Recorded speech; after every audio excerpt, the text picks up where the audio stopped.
Hi, I'm Rhonda Buss, and welcome to a very, very special episode. Sorry about that. Episode of Sewbusted's Material Witness.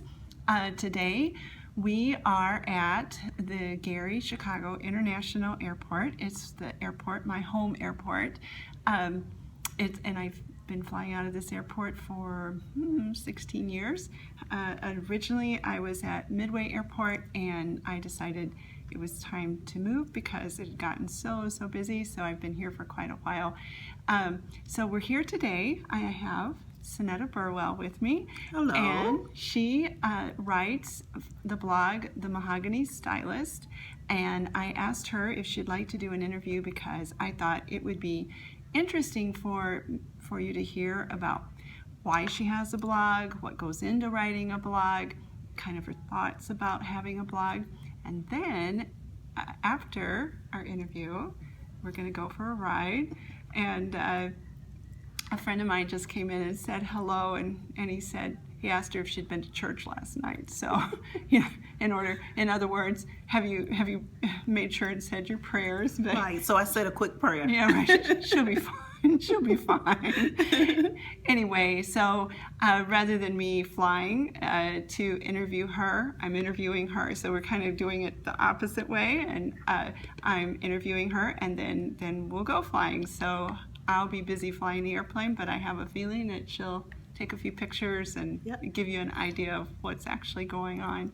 So, like I said, she writes the blog, The Mahogany Stylist, and I thought it would be really interesting to hear her story about her blog, why she writes it, and so the name, The Mahogany Stylist. So, how did you come up with the name? Well, first off, thank you so much for inviting me to do an interview, and thank you for inviting me for a flight.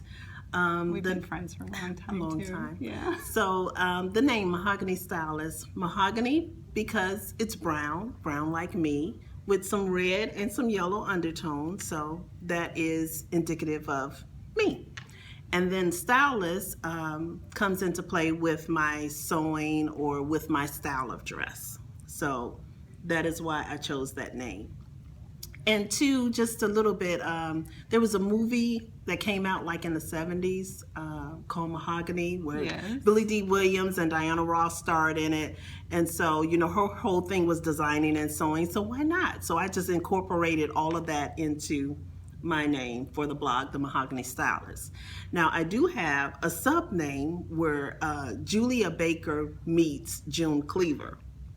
And so June Cleaver is like this housewife kind of gal that's real jazzy. Now, she had on pearls while she was making dinner, and I thought that was just so cool. And high heels when she vacuumed. Exactly. Because, of course, that's how we all vacuum, right? And then Julia Baker was a career woman. She was a nurse, and that was, I think her show was kind of groundbreaking to see an African-American woman on TV that had a professional career. Right. And so I see myself being similar, because my background, my career has been in functional support for applications of research administration. So there you have it. And Julia Baker, too, was a little bit before her time. She kind of laid the groundwork for so many that came after her. So interesting woman. So you named it The Mahogany Stylist, and when did you actually start your blog? I started blogging the summer of 2007. So she's been blogging longer than I have. A long time, about almost 10 years. And I started as a result of me being a part of Pattern Review. And I read a few other folks' blogs, and I thought it's a good idea for me to start doing the same.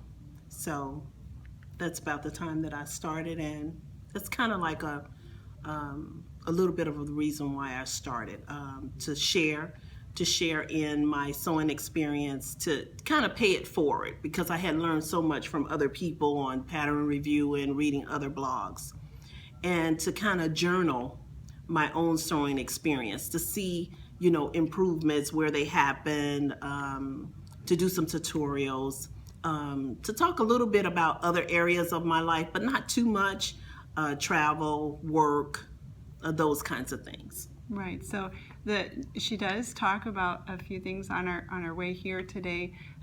We talked about that. One of the things that she did share was her journey through being diagnosed with a thyroid disorder, and she was laughing about the fact that I was the one in the background saying, "You got to write about this. You've got to write about this," because it was such a frustrating time for her when doctors were telling her that. One doctor even told her she was crazy, and she said, "I'm not crazy. There's something wrong with me."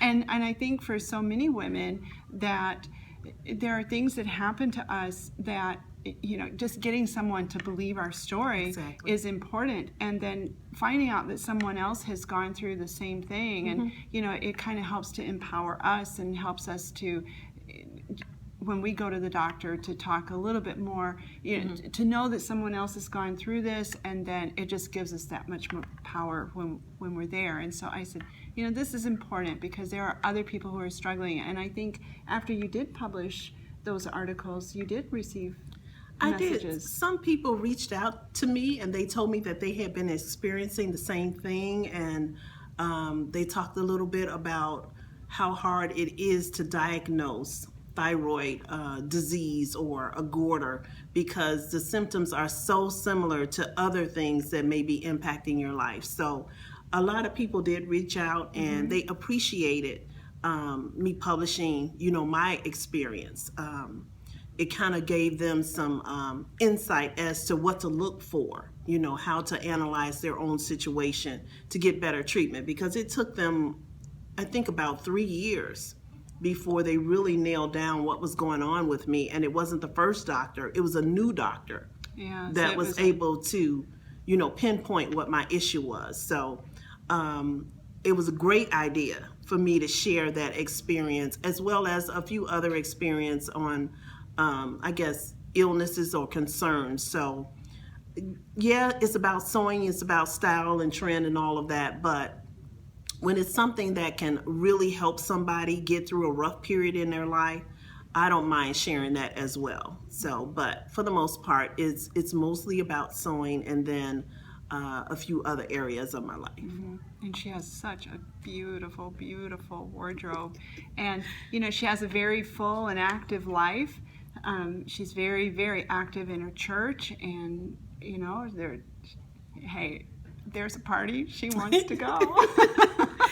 That's right. But you enjoy concerts and all kinds of things, and she enjoys dressing, and so sewing gives you a lot of freedom, actually, right? It does. It gives me the freedom to pick and choose the style, the fabric, everything about the garment that I'm going to make. I can make it to fit my body. I'm very tall, so I think I have to add inches to slacks to the length of sleeves and things of that nature. But to go back to what Rhonda was saying about the fullness of my life, we talked a little bit about that on the way. And sometimes I think people perceive things as being not the truth, so to speak. But this one lady asked me once, where do I wear my clothes? And that's where I talked to her about, well, I go to concerts, I go to church, I travel, I work. I do presentations, I train, so I need to look a certain way. I need to have a certain kind of wardrobe. And so I just let her know that I'm just not making things to show on a blog. I'm actually wearing the garments that I make. Right. And that was something that we talked about, is how both of us on any given day, if someone were to ask us, well, did you make that? Yes. So our things don't just hang in a closet. They actually get worn out sometimes. But so you started the blog in 2007, and what have been kind of the high points of writing a blog for you? Well, oh my God, there are several high points. One is the sharing, as we talked about, the family or the community of sewers. I've met so many people from all over the world that do the same thing that I do, and so that has been one of the highlights of sharing on my blog. Some other things have been, I was an ambassador for Power Sewing in 2012. And Power Sewing, by the way, is Sandra Betsina. Yeah. And then the Palmer Pledge, I did a rendition of one of their patterns, and I won that contest. That was in 2012 as well. One of the members of the Haute Couture Club found my blog and invited me to become a member, and that has been a wonderful experience as well.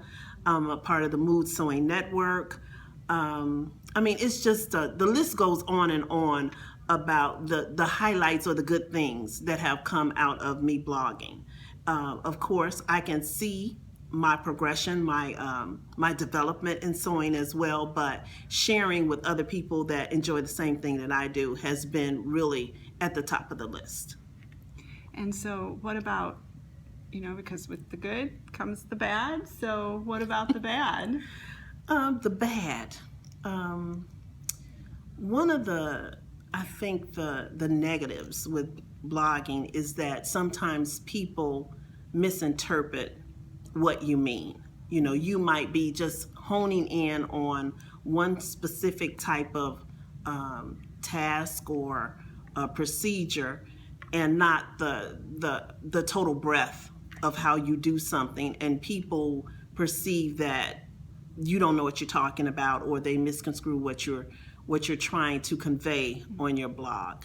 And then sometimes you get negative feedback from different people about something that you posted. So I think those are like the two main negative things that I've experienced. It's misinterpretation of what you're trying to convey, and then you getting just negative feedback from folks that, I don't know, don't like your blog or feel like you post too much. I don't know what the reason is, but you get some negative feedback. Then you wonder, why did you even come by? So. Right, exactly. Why are you stalking me? But I think the thing is that on both sides of that coin, when you write things, it can be, it's a challenge. It's really a challenge to get your words out and to get your message across, so that it doesn't get taken the wrong way. And the same thing can happen for the person who's writing back to you. And maybe I know I've knock on wood, I've really been quite blessed, and I really haven't had anybody say anything very negative, really. But I just know, in just my normal life, that when someone, if they write something and I take it a little bit, that's kind of sharp, that just to take a step back and say, I have a feeling they didn't mean it that way, and so I really shouldn't take it that way, because especially when we write, that's the nice thing about being able to speak to somebody, is because then there's your mannerisms, your eyes, your smile, and so then we know more, because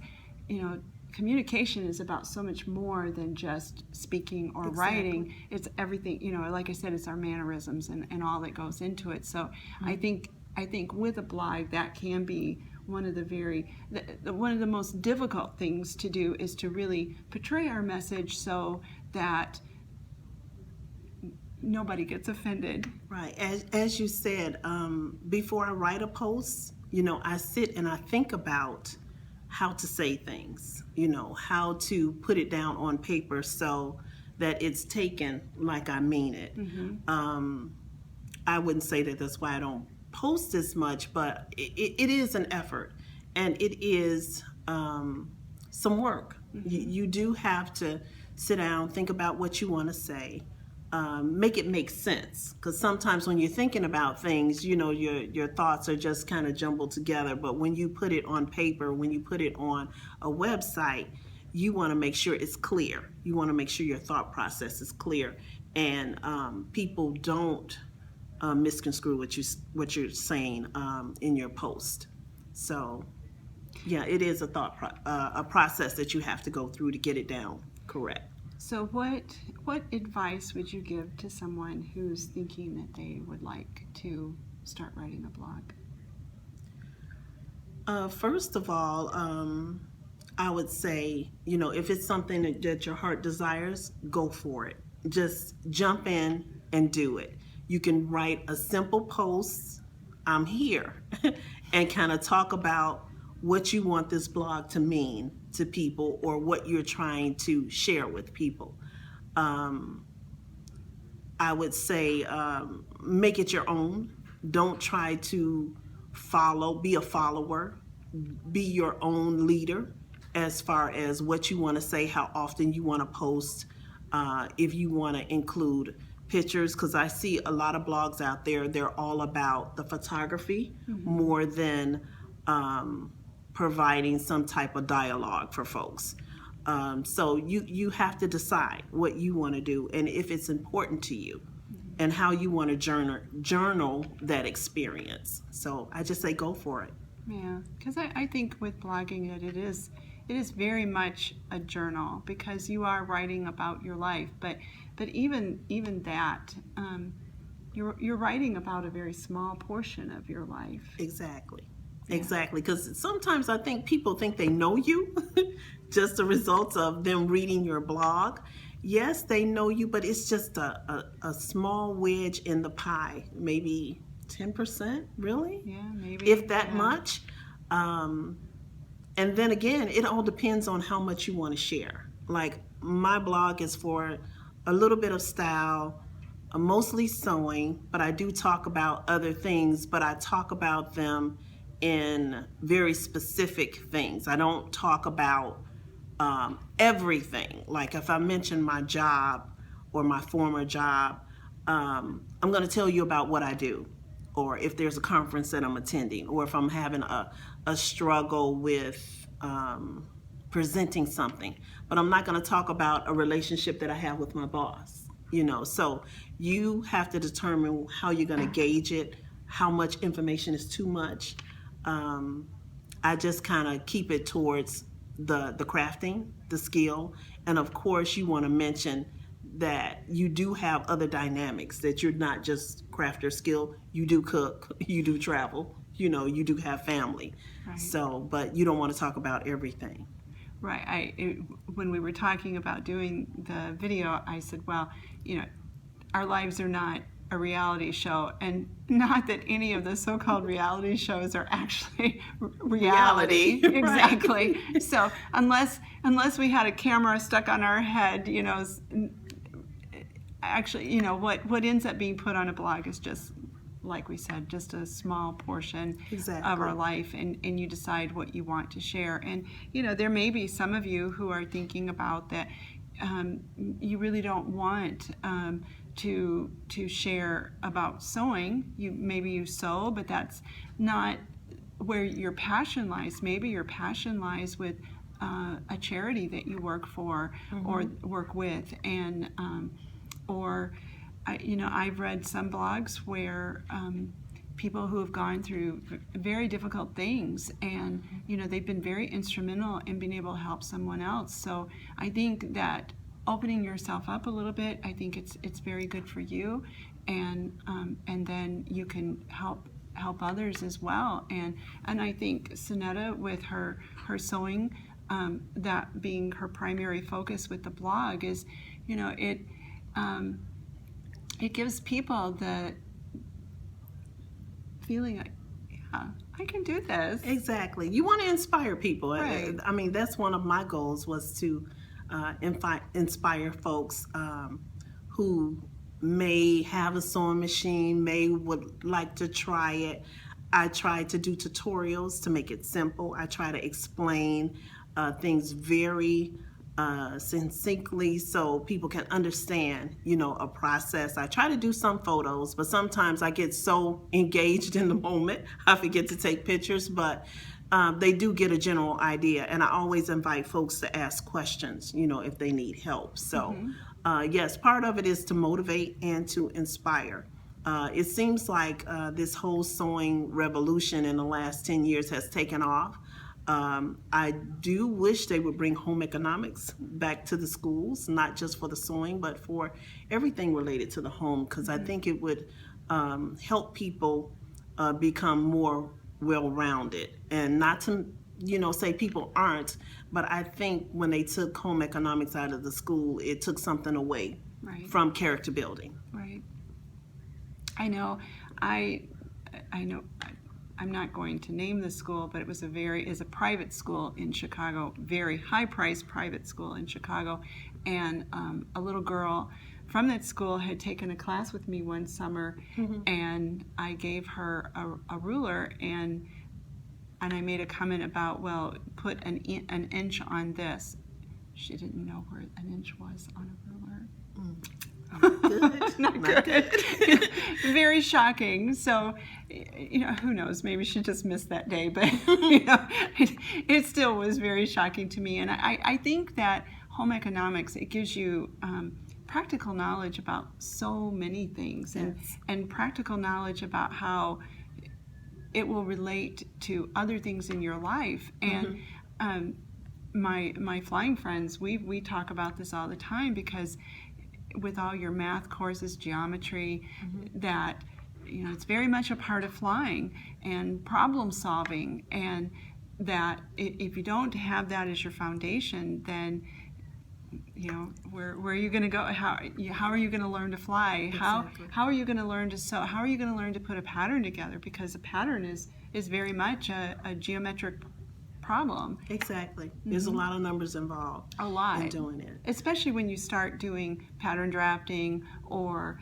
kind of reconstructing a pattern so that it'll actually fit you. Exactly. Yeah, because most of us know, we've all been there, where early on in our sewing career, where we went and bought a pattern, and we were so excited, and we made it up, and wouldn't even fit the dog.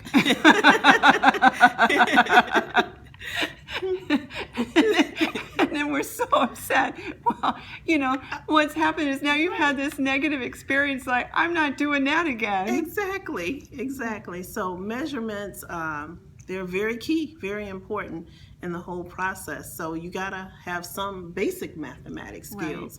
Right. And Fractions. I just think the whole home economics thing needs to kind of be put back in school, and I think it does add character to us all, really. So now that you've been writing your blog for 10 years, this gets a little scary when you think about how much time has actually passed. So what do you see for the future? Well, for right now, I want to continue to blog, but I think I want to, take it up a notch. In the last 2 years, 3 years, I haven't blogged as much as I had in the past, and I think, there's a lot of things that contribute to that. Retirement, I had some health issues, a different kind of part-time work that I'm doing now. Just a lot of factors have played into a lot of life changes. Yeah. Just a lot of life me changes. not blogging as much. And so now I think I'm at a point where I want to kind of do a facelift on my blog, for starters, and then kind of... She doesn't need the real thing.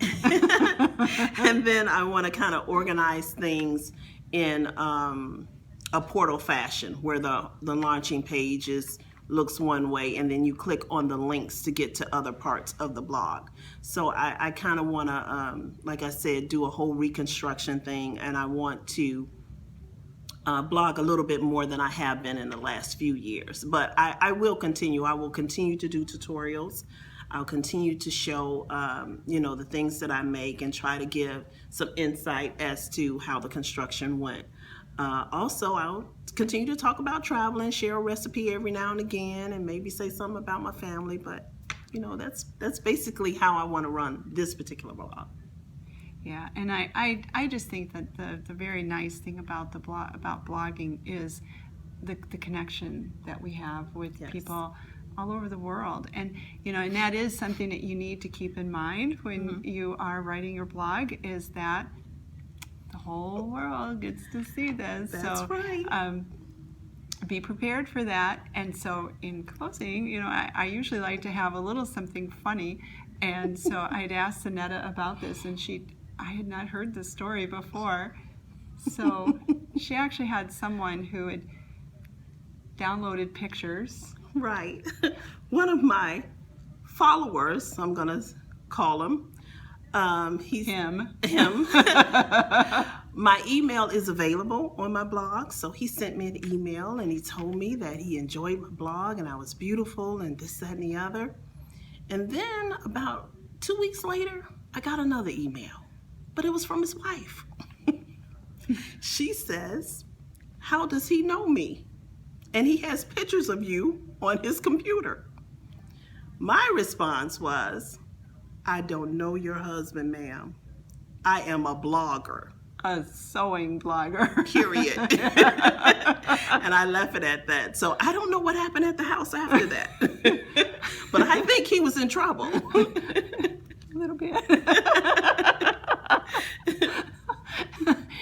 Well, thankfully that doesn't happen very often. So, Right. that's those experiences are rather few and far between. And Right. So, never So you happened never to know me. who's watching or who's Right. following you. Yeah.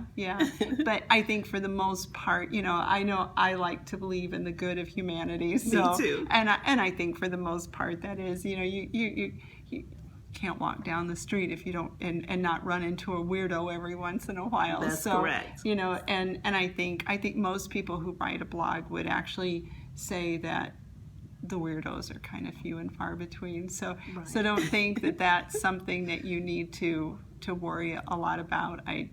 Not at all. With writing a blog, it's no different than any other type of social media outlet where Exactly. don't say, yes, I'm going to China for 3 weeks and I leave on this flight tomorrow at this time, and just kind of, and then you're setting yourself up. So Exactly. you just need to have a little bit of discretion about your life and certain things that you keep private. You got to be careful, and then you have to learn to expect the unexpected. But always know what your motives are, know what your intentions are, and convey that. Don't be afraid to say that. For instance, in that particular situation, it's like, I'm a blogger. He doesn't know me from Adam, and I don't know him. So, and I'm not going to know him. Right. You just be truthful about it. Be fair about it. And I think you'll be fine if you follow that. And as Rhonda said, blogging is another platform for social media. Don't tell too much. I never talk about my travels before the travel. I don't give you any dates. I post pictures after I tell you about the experience. You do have to be careful. The internet has made the world a whole lot smaller. Mm-hmm. And situations that you would normally encounter in person, you're encountering them over the internet as well, but just in a different form. So, you got to expect those same kinds of situations and just be prepared to respond. But overall, blogging is fun. For me, it's fun. It gives me a way to journal, to catalog my sewing experience, to meet and connect people. I have gained so many different friendships from across the United States and probably in other countries as well, but I've met so many people, and it has been a wonderful experience to talk with people that share and like the same things that I do. So it has been great for me. Right. So we have something else to do. You ready to go fly? I'm ready to go. Are you going to let me take the wheel? We'll see. Okay. We'll see. So anyway, thank you so much. If you have any questions, because Cennetta will be putting this on her blog as well. So if you have any questions, be sure to just leave it in the comment section, and she or I or both will respond. And we're so happy that you came by, and I'm so happy to have had you today, Thank Cennetta. you. It was fun. Yeah, it always is. And if you caught my eyes kind of moving and looking out, some friends of mine are here at the airport today. It's a program that I fly with called Young Eagles, and they're doing the Young Eagle program where they give kids a ride. Of course, I'm giving my own kid a ride today. So anyway, so we won't be doing that. But so when they've walked by the window, and it's kind of gotten my attention. So sorry if that was a little bit distracting. But anyway, thank you so much for coming by, and keep sewing. Thank you.